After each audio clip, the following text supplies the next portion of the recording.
हैं आप सभी? मुझे आशा है आप सभी अच्छे और प्रसन्न होंगे। चलिए आज हम पढ़ते हैं पाठ 13 नमक का दरोगा।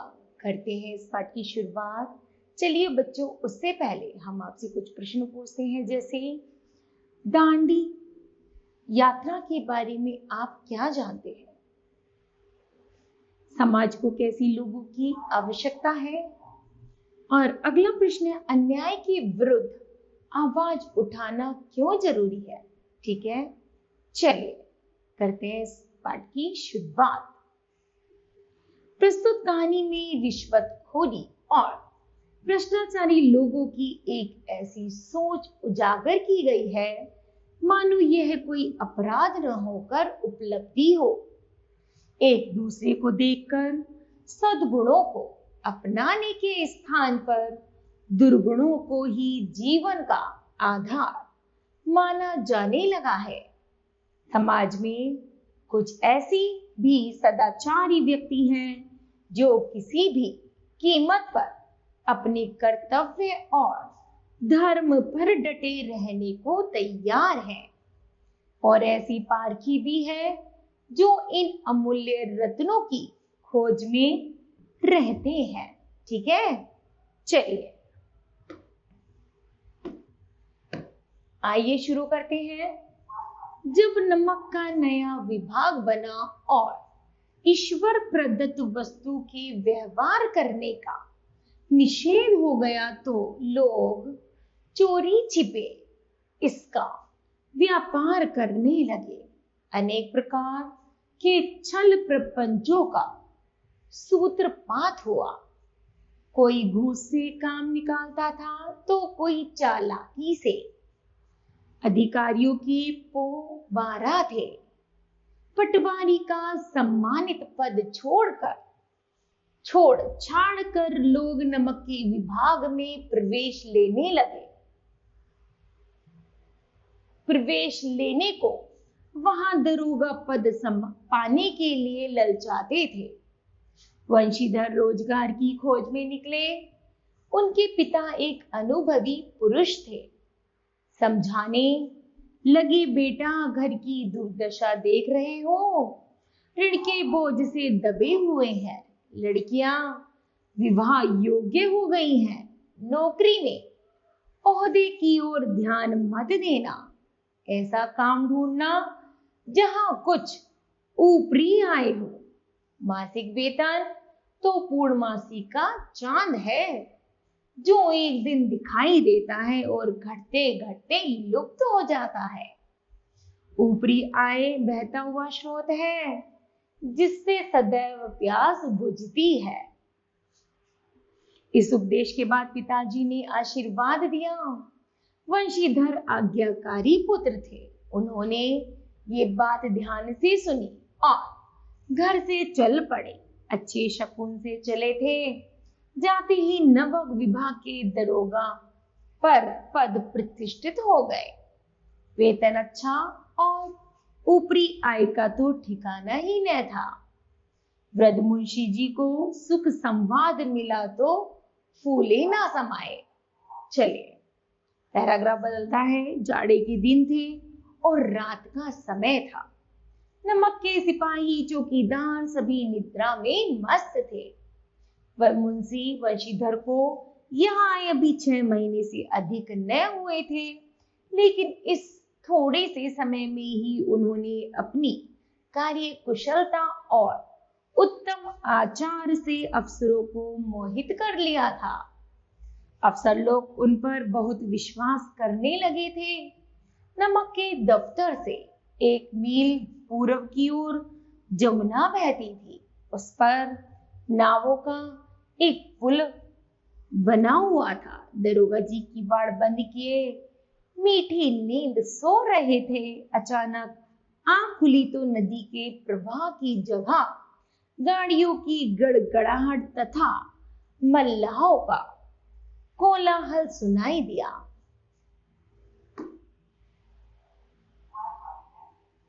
उठ बैठे। इतनी रात गए गाड़ियां नदी के पार क्यों जाती हैं? अवश्य कुछ ना कुछ गोलमाल है। वर्दी पहनी, तमंचा जेब में रखा और बात की बात में घोड़ा बढ़ाए हुए पुल पर आ पहुंचे। गाड़ियों की एक लंबी कतार पुल के पार जाती देखी डांट कर पूछा, किसकी गाड़ियां हैं?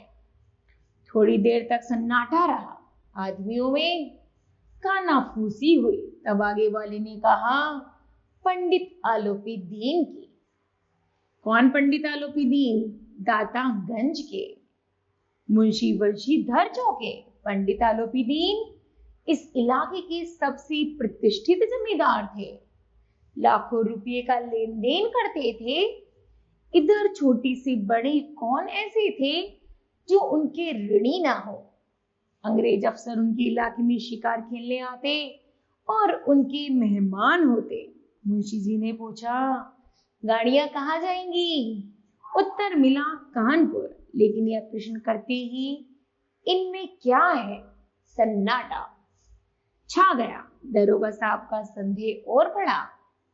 वे जोर से बोले, हम पूछते हैं इनमें क्या लदा है? जब इस बार भी कोई उत्तर ना मिला तो उन्होंने घोड़े को एक गाड़ी से सटाकर बोरे को टटोला। भ्रम दूर हो गया। ये नमक के ठेले थे। पंडित आलोपी दीन अपने सजीले रथ पर सवार कुछ सोते कुछ जागते चले आते थे। अचानक कई घबराए हुए गाड़ी वालों ने आकर जगाया और बोले, महाराज, दरोगा ने गाड़ियां रोक दी हैं और घाट पर खड़े आपको बुलाते हैं। पंडित आलोपी दीन का लक्ष्मी पर अखंड विश्वास था। न्याय और नीति सब लक्ष्मी के ही खिलौने हैं, इन्हें वे जैसा चाहती है नचाती है। लेटे ही लेटे गर्व से बोले, चलो हम आते हैं। पंडित जी ने बड़ी निश्चिंता से पान के बीड़े लगाकर खाए। फिर लिहा ओढ़े हुए दरोगा के पास आकर बोले, बाबूजी, आशीर्वाद कहिए, हमसे ऐसा कौन सा अपराध हुआ कि गाड़ियां रोक दी गई? वंशीधर रुखाई से बोले, सरकारी हुक्म। आलोपी दीन ने हंसकर कहा, हम सरकारी हुक्म को नहीं जानते और न सरकार को। हमारे सरकार तो आप ही हैं। हमारा और आपका तो घर का मामला है। हम कभी आपसे बाहर हो सकते हैं भला? आपने व्यर्थ ही कष्ट उठाया। यह हो नहीं सकता कि इधर से जाए और आपको भेंट ना चढ़ाए। मैं तो आपकी सेवा में स्वयं ही आ रहा था। वंशीधर पर इसका कुछ प्रभाव ना पड़ा। ईमानदारी की नई उमंग थी। अकड़ कर बोले, हम उन नमक हरामों में नहीं हैं जो कोड़ियों पर अपना ईमान बेचते फिरते हैं। आप इस समय हिरासत में हैं। आपका कायदे के अनुसार चालान होगा। मुझे अधिक बातों की फुर्सत नहीं है। जमादार बदलू सिंह, तुम इन्हें हिरासत में ले लो, मैं हुक्म देता हूं। पंडित आलोपी दीन स्तंभित हो गए। गाड़ी वालों ने हलचल मच गई। पंडित जी के जीवन में कदाचित यह पहला ही अवसर था कि ऐसी कठोर बातें सुननी पड़ी। बदलू सिंह आगे बढ़ा। पंडित जी ने धर्म को धन का ऐसा निरादर करते कभी न देखा। विचार किया कि यह अभी लड़का है, माया मोह के जाल में अभी नहीं पड़ा। बहुत दीन भाव से बोले, बाबू साहब, ऐसा ना कीजिए, हम मिट जाएंगे, इज्जत धूल में मिल जाएगी। हमारा अपमान करने से आपके हाथ क्या आएगा? हम किसी तरह आपसे बाहर थोड़े ही हैं। वंशीधर ने कठोर स्वर में कहा, हम ऐसी बातें नहीं सुनना चाहते। आलोपी दीन ने जिस सहारे को चट्टान समझ रखा था वह पैरों के नीचे से खिसकता हुआ मालूम हुआ। स्वाभिमान और धनैश्वर्यों को कड़ी चोट लगी, किंतु अभी तक धन की शक्ति का पूरा भरोसा था। अपने मुख्तार से बोले, लाला जी, 1000 के नोट बाबू साहब को भेंट करो। आप इस समय भूखे सिंह हो रहे हैं। वंशीधर ने गर्म होकर कहा, 1000 नहीं, 1 लाख भी मुझे सच्चे मार्ग से नहीं हटा सकते। धर्म की इस बुद्धिहीन दृढ़ता और देव दुर्लभ त्याग पर धन बहुत झुंझलाया। अब दोनों शक्तियों में संग्राम होने लगा। धन ने उछल उछल कर आक्रमण करने शुरू किए। 1 से 5, 5 से 10, 10 से 15, 15 से 20 हजार तक नौबत आ पहुंची। किंतु धर्म अलौकिक वीरता के साथ इस बहुसंख्यक सेना के सम्मुख अकेला पर्वत की भांति अटल अविचलित खड़ा रहा। आलोपीदीन निराश होकर बोले, अब इससे अधिक मेरा साहस नहीं, आगे आपको अधिकार है। वंशीधर ने अपने जमादार को ललकारा। बदलू सिंह मन में दरोगा जी को गालियां देता हुआ पंडित आलोपीदीन की ओर बढ़ा। पंडित जी घबरा कर 2-3 कदम पीछे हटे। अत्यंत दीनता से बोले, बाबू साहब, ईश्वर के लिए मुझ पर दया कीजिए। मैं 25,000 पर निपटारा करने को तैयार हूं। असंभव बात है, 30,000 पर किसी तरह भी संभव नहीं। क्या 40,000 भी नहीं? 40,000 नहीं, 40 लाख पर भी असंभव है। बदलू सिंह, इस आदमी को भी हिरासत में ले लो। अब मैं एक शब्द भी नहीं सुनना चाहता। धर्म ने धन को पैरों तले कुचल डाला। आलोपीदीन ने एक हष्टपुष्ट मनुष्य को हथकड़ी लिए हुए अपनी तरफ आते हुए देखा। चारों ओर निराश और कतार दृष्टि से देखने लगे। इसके बाद मूर्छित होकर गिर पड़े। यहाँ पर दृश्य अगला शुरू होता है। दुनिया सोती थी पर दुनिया की जीभ जागती थी। सवेरे सवेरे जहां देखी वही बालक वृद्ध सबके मुंह से यही बात सुनाई देती थी। जिसे देखी वही पंडित जी के इस व्यवहार पर टीका टिप्पणी कर रहा था। निंदा की बौछारें हो रही थी। दूसरे दिन पंडित आलोपीदीन अभियुक्त होकर कांस्टेबलों के साथ हाथों में हथकड़ियां, हृदय में ग्लानि और क्षोभ भरे लज्जा से गर्दन झुकाए अदालत की तरफ चले तो सारे शहर में हलचल मच गई। किंतु अदालत में पहुंचने की देर थी। पंडित आलोपीदीन इस अगाध वन के सिंह थे।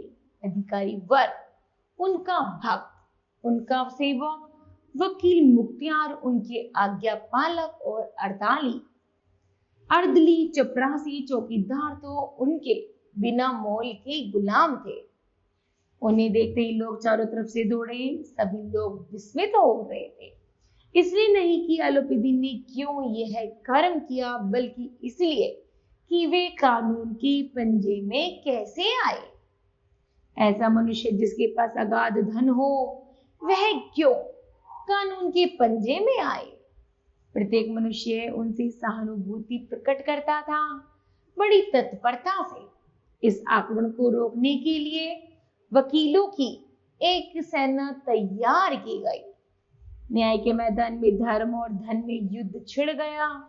वंशीधर चुपचाप खड़े थे। उनके पास सत्य के सिवा कोई बल न था, न स्पष्ट भाषा के अतिरिक्त कोई शस्त्र। गवाह थे किंतु लोभ से डावाडोल। यहाँ तक कि मुंशी जी को न्याय भी अपनी ओर से कुछ खिंचा हुआ दिख पड़ता था। वह न्याय का दरबार था, परंतु उसके कर्मचारियों पर पक्षपात का नशा छाया हुआ था। किंतु पक्षपात और न्याय का क्या मेल। जहां पक्षपात हो वहां न्याय की कल्पना भी नहीं की जा सकती। मुकदमा शीघ्र ही समाप्त हो गया।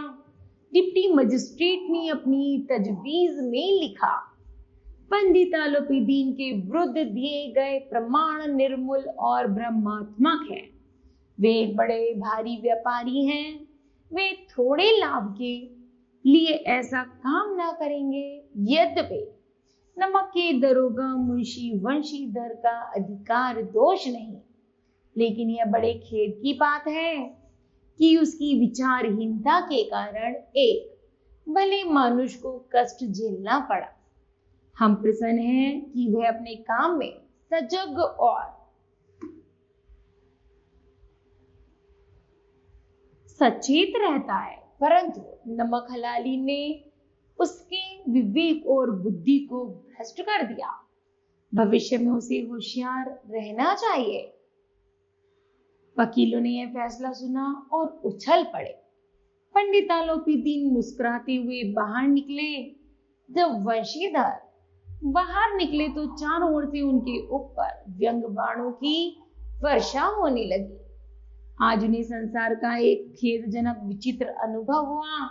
न्याय और विद्वत्ता, लंबी चौड़ी उपाधियां, बड़ी बड़ी दाढ़ियां और ढीले चोगे एक भी सच्चे आदर के पात्र नहीं है। वंशीधर ने धन से बैर मोल लिया था, उसका मूल्य चुकाना अनिवार्य था।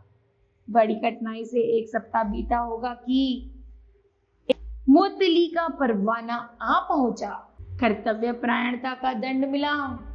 बेचारे भग्न हृदय, शौक और खेद से व्यथित घर को चले।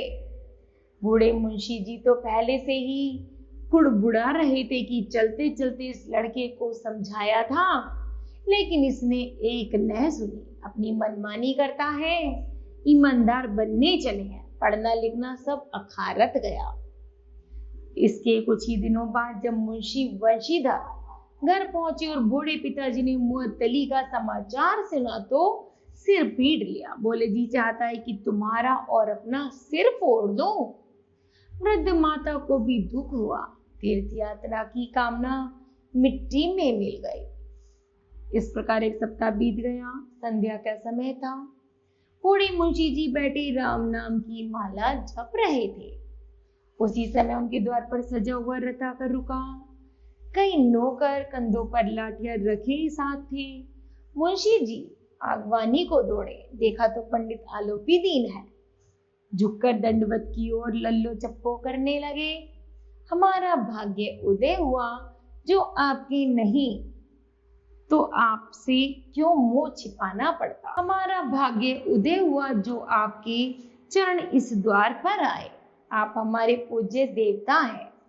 आपको कौन सा मुंह दिखावें, क्या करें। लड़का अभागा कपूत है, नहीं तो आपसे क्यों मुंह छिपाना पड़ता। ईश्वर निसंतान चाहे रखे, पर ऐसी संतान ना दे। आलोपीदीन ने कहा, नहीं भाई साहब, ऐसा ना कहिए। मुंशी जी ने चकित होकर कहा, ऐसी संतान को और क्या कहूं। आलोपीदीन ने वात्सल्यपूर्ण स्वर में कहा, दरोगा जी से खुशामद न समझिए। खुशामद करने के लिए मुझे इतना कष्ट उठाने की जरूरत न थी। उस रात को आपने अपने अधिकार बल से मुझे अपनी हिरासत में लिया था, किंतु आज मैं स्वेच्छा से आपकी हिरासत में आया हूँ। मैंने हजारों रईस अमीर देखे, हजारों उच्च पदाधिकारियों से काम पड़ा, किंतु मुझे परास्त किया तो आपने। मैंने सबको अपना और अपने धन का गुलाम बनाकर छोड़ दिया। मुझे आज्ञा दीजिए कि आपसे कुछ विनती करूं। वंशीधर ने आलोपीदीन को आते देखा तो उठकर सत्कार किया, किंतु स्वाभिमान सहित समझ गए कि वह महाशय मुझे लज्जित करने और जलाने आए हैं। क्षमा प्रार्थना की चेष्टा नहीं थी। उन्हें तो अपने पिता की है ठकुर सुहाती की बात असह्य सी प्रतीत हुई, पर पंडित जी की बातें सुनी तो मन का मैल धुल गया। पंडित जी की ओर उड़ती हुई दृष्टि से देखा, सद्भाव झलक रहा था। गर्व से अब लज्जा के सामने सिर झुका दिया। शर्माते हुए बोले, यह आपकी उदारता है जो ऐसा करते हैं। मुझसे जो कुछ अविनय हुई है उसे क्षमा कीजिए। मैं धर्म की बेड़ी में जकड़ा हुआ था, नहीं तो वैसे मैं आपका दास हूं। जो आज्ञा होगी वह मेरे सिर माथे पर। आलोपीदीन ने वीर भाव से कहा, नदी तट पर आपने मेरी प्रार्थना स्वीकार नहीं की थी, किंतु आज स्वीकार करनी पड़ेगी। वंशीधर बोले, मैं किस योग्य हूं, किंतु जो कुछ सेवा मुझसे हो सकती है उसमें त्रुटि न होगी।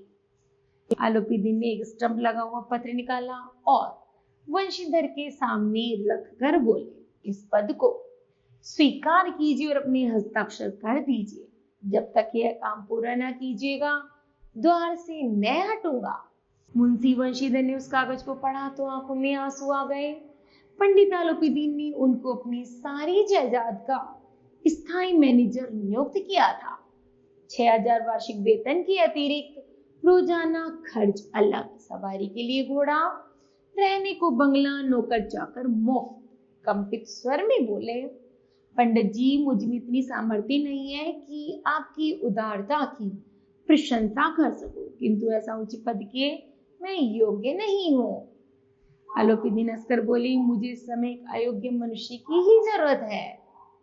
वंशीधर ने गंभीर भाव में बोला, कहा, यूं तो मैं आपका दास हूं, आप जैसे कीर्तिवान सज्जन पुरुष की सेवा करना मेरे लिए सौभाग्य की बात है, किंतु मुझ में न विद्या है न बुद्धि, न वह स्वभाव जो इन त्रुटियों की पूर्ति कर देता है। ऐसा कार्य के लिए तो एक अनुभवी मनुष्य की जरूरत है।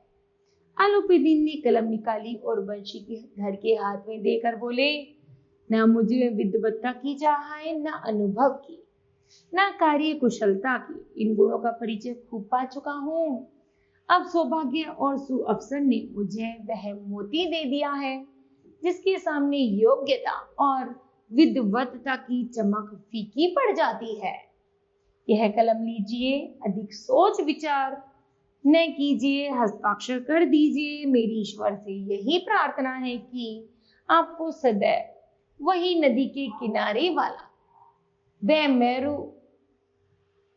मेरुवत उदंड कठोर परंतु धर्मनिष्ठ दरोगा बनाए रखे। वंशीधर की आंखें डबडबा गई। हृदय से संकुचित पात्र में इतना एहसान न समा सका। एक बार फिर पंडित जी की और भक्ति और श्रद्धा की दृष्टि से देखा और कांपते हुए हाथ से मैनेजरी के कागज पर हस्ताक्षर कर दिए। आलोपीदीन ने प्रफुल्लित होकर उन्हें गले लगा लिया। इस तरह बच्चों, यह पाठ समाप्त होता है। मुझे आशा है आप सभी को यह पाठ समझ आया होगा। धन्यवाद।